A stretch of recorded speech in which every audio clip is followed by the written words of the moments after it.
Hello everyone, and welcome back to my channel, Cooking for the Family. I'm Devon, and today I'm going to share with you a recipe for creamy green chili chicken enchilada soup. And we're going to be making it in the crock pot. I know that's a mouthful. This recipe is so delicious and so yummy. I cannot wait to share it with you.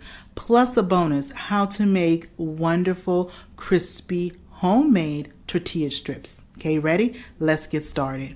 So in my crock pot here, I have my 4 chicken breasts, okay? My chicken breasts, I've washed them and dried them, and I've put them right in my crock pot. I'm also gonna put in a can of the mild green chilies is what I used, all right? Now in the description box below, I'm going to have a list of all the ingredients that you need to make this dish.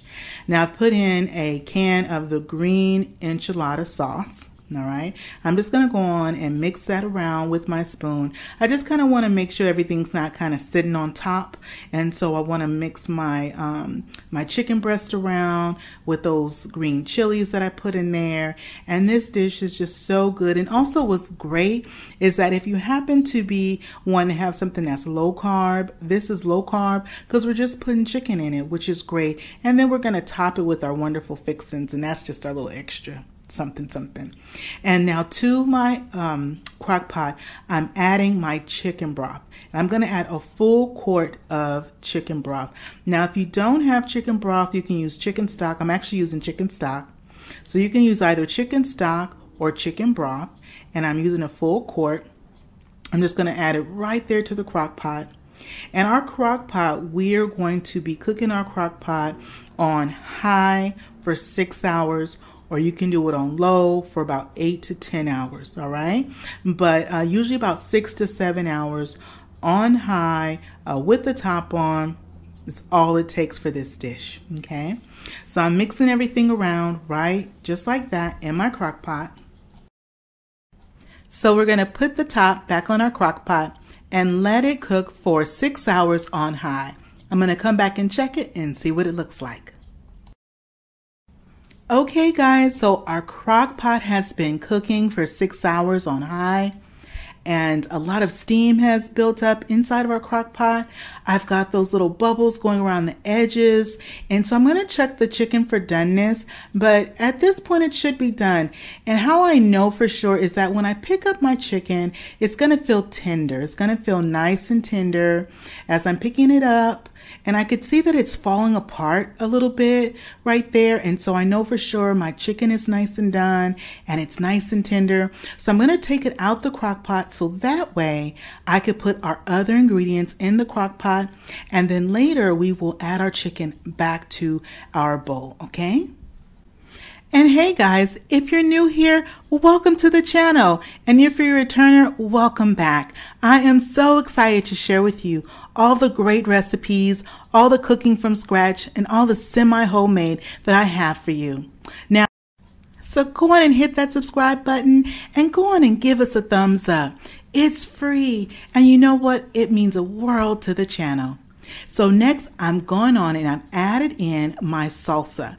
And then after that, that was 1/3 cup of salsa that I was actually using. Now the recipe actually calls for 1/2 cup. And I do normally use 1/2 cup, but my salsa this time is very spicy. So I decided to do 1/3 cup of salsa. And then I added 4 ounces, which was 1/2 cup of soft cream cheese. I know guys, it's soft cream cheese, but trust me, it does make a difference in this recipe. It gives it an extra creaminess. And this is creamy green chili chicken enchilada soup, right? Now I also added in some half and half. And again guys, like I said, in the description box below, I will have the list of the ingredients you need to put this dish together. Now, when I put in the cream cheese, it was soft cream cheese, so I left it on my countertop to kind of just become room temperature. But when you put it in, you do need to break it up a little bit. I put it in, you can put it in whole, or either you can just go on and pre-chop it up into little chunks. But once I have it inside the crock pot, what I do is I go around and I just kind of gently press any of those big pieces of cream cheese. I just kind of want to press them out. Now, I know right now you're probably looking at the dish and going, is she for real?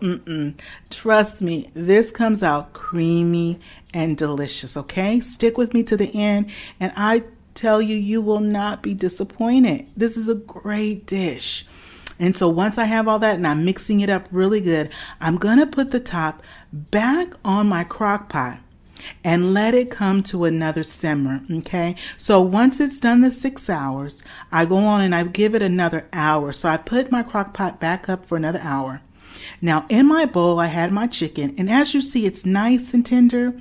And so what I'm doing is I'm using my forks I have there, and I'm going on and I'm shredding my chicken, okay, to make them more like bite-sized pieces, just like that.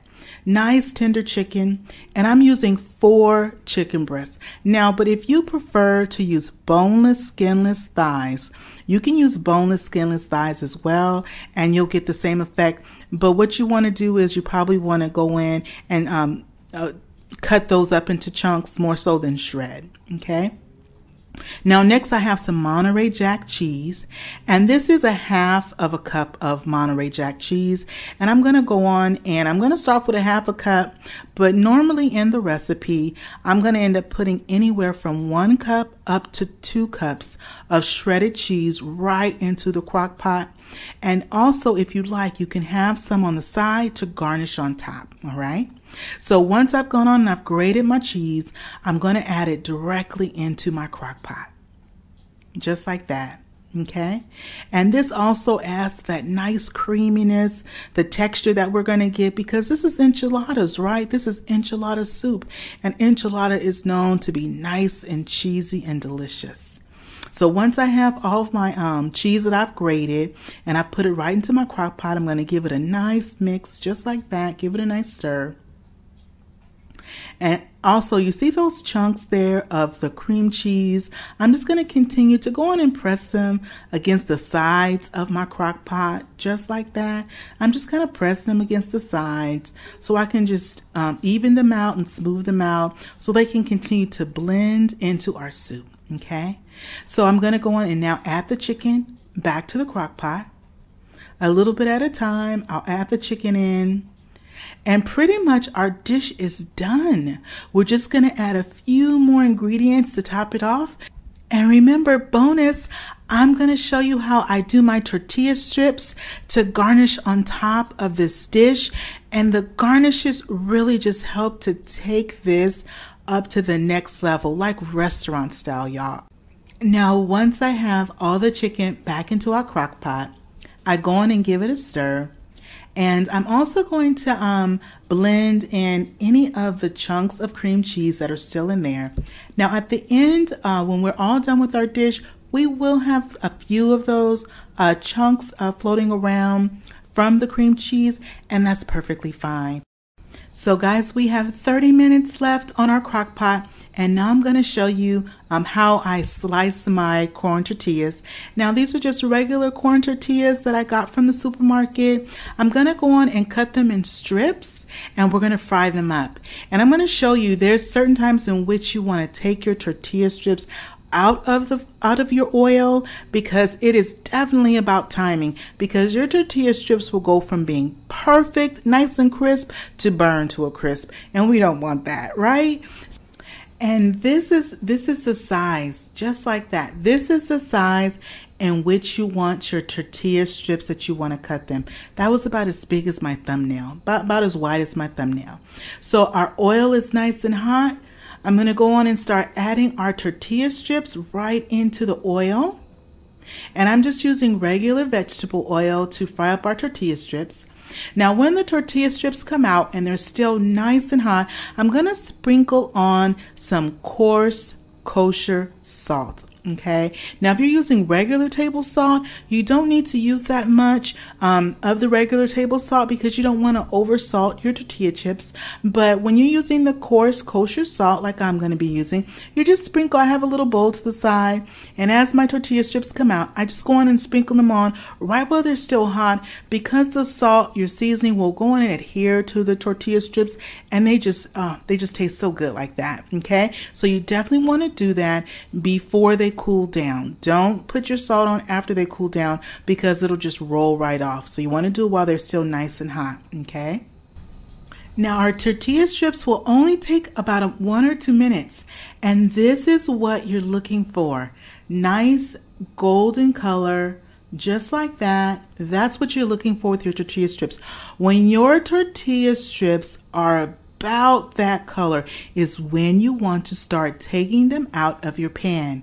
If you wait till they are all that color, as you're taking them out, the last ones will end up being more burned. And so you want to start timing them and start taking them out. And that's going to be about how hot your oil is. But you want to start taking them out at a certain time. So that way you get that nice golden color. Just like that. And then I'm going to go on and finish up frying up these last batches of tortilla strips. And then we'll put our bowl together. So this is what our tortilla strips look like, guys. And these are our garnishes. I've got some lime, some cut up avocado, some cilantro, and I have my bowl all ready to go. Now I also have some Queso Fresca on the side. So if you want to add a little bit of Queso Fresca, it's that crumbly Mexican cheese. You can go in and also add this as a garnish to your bowl as well. Okay. And again, that's called Queso Fresca, and I'll put that in the description box below. But this is it. Nice, creamy enchilada soup. We made it right in our crock pot. It did not take much at all, guys. And let's just go on and put some in this dish. Oh, it's just so good. It smells like a restaurant in here. I kid you not. You've got those aromas going from the chili, from the salsa. It smells so good in here. And guys, this recipe is very flexible. So if you want to leave out the half and half, and if you want to leave out the cream cheese, you can go on and do that. And you can substitute it for 2 cans. You want to drain the cans. 2 cans of plain white beans. You can just go in and add those directly to your crock pot, and then it just turns your enchilada chili more into a chicken chili, a green chicken chili. And that's what I love about this recipe. It is very versatile, and so you can just build it to meet your needs. But I've gone on and I've garnished the bowl with some of those fresh tortilla strips that I went on and I fried up. I've got my fresh avocado, and I've gone on and I've squeezed a little bit of lime right there on my avocado. I'm going to put it right on top, just like that, just like they would do at a restaurant, right? Put it right on top. We're going to also add a little bit of cilantro, just a little bit. Well, that is it, guys. I hope you give this recipe a try. And if you haven't yet subscribed, go on and hit that subscribe button. And if you like what you saw, go on and give us a thumbs up. And remember, it is always good when Devon is cooking for the family. I'll see you on the next one. Bye-bye, everybody.